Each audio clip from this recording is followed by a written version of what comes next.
Hey, what is going on guys, this is Tharshey and welcome back to another video on the channel.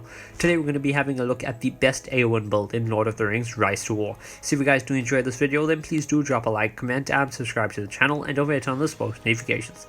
Anyway, let's get straight into the video.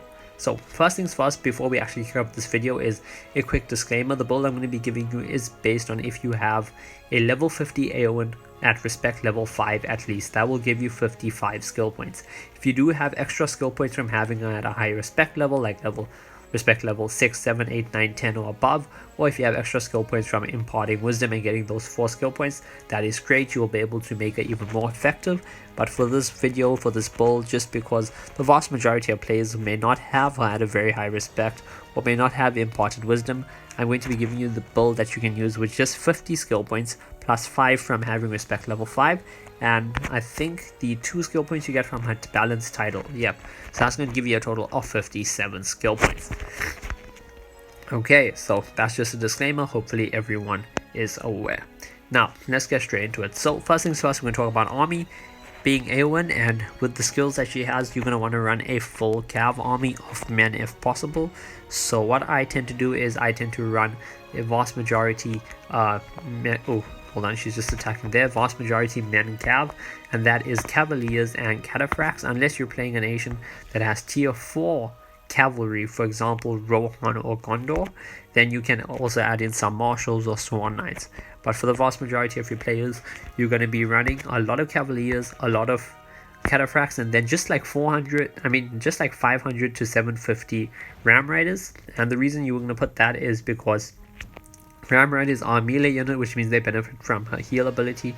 They're not a men unit, so they don't benefit from nobility, but they do have their own ability, which is, lowers the enemy defense, which is helpful to have. Though you don't want to put a whole lot of them there, as their damage is nowhere as good as cavaliers and cataphracts are.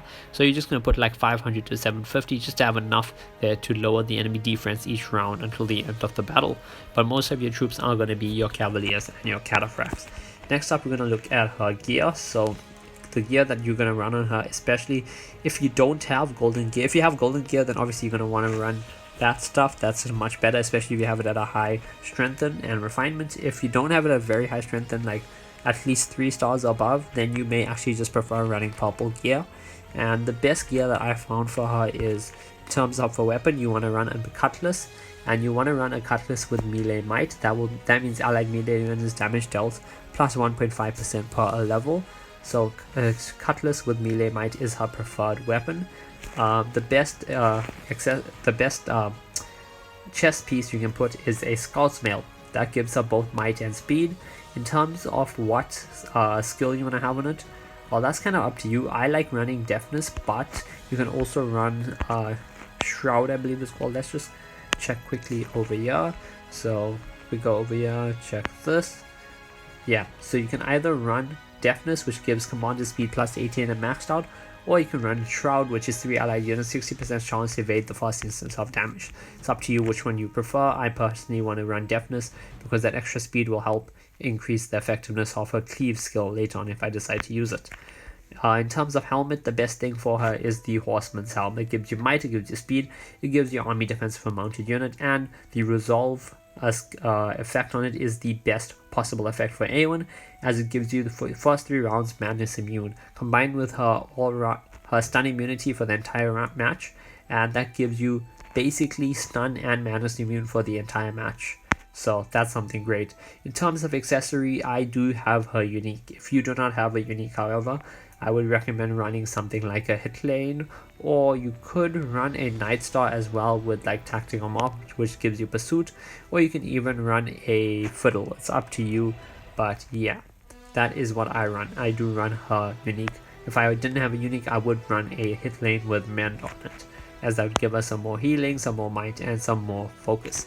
Next up, we're going to have a look at her skills. So the best possible skill set for her, okay, you're going to want to put 15 points into Rohirrim first, okay, like that is the best skill she has, okay. That makes your mounted units deal 9.6% more damage, or increases their damage by 9.6%, and that effect is modified by speed. So Rohirrim is a absolute must. Next up, you're going to want to put White Lady Rohan.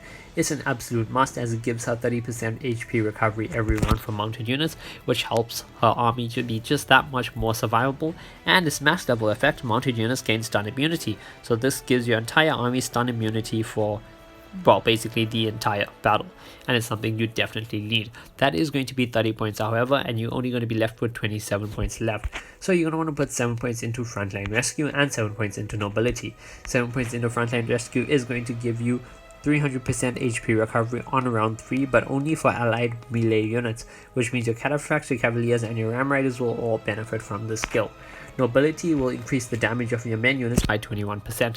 This is why you want to only have a few Ram Riders for their breaking defenses effect, and you're going to want to instead stack up with Cavaliers and Cataphracts, as both are main units and both benefit from Nobility. That's going to be another 14 points, however, and that's going to take you up to 44 points spent. Your next 7 are going to go into Riding Excellence, and that decreases the amount of damage received by mounted units by 14%. So that is going to take you up to, I believe it is 51 skill points, right? Yeah, that is 51 skill points. So you have another 6 skill points, and those, well, I would not recommend putting it into Shield Maiden, just because, I mean, Shield Maiden is good, but like, you kind of want to max it out, okay? So I would instead say put those 6 skill points into Cleave, and that will just give you some extra damage that Eowyn can deal, and the effect is modified by your speed stats, so the higher your speed, the more damage it's going to do. And that is the build that I recommend for anybody running Eowyn, okay? If you have Respect level 5 and you're at level 50, then I would say 15 points into Rohirrim, 15 points into White Lady of Rohan, 7 into Frontline Rescue, 7 into Nobility, 7 into Riding Excellence, and your extra points into Cleave. However, if you have it at a much higher respect level, or you've imparted wisdom and have more points there, and you have enough points to max out Shield Maiden, then I would say max it out, get 15 out of 15 into there, and have your 40% chance of reducing your physical damage received by 30%, and it also gives you 15 extra focus, so that's nice to have.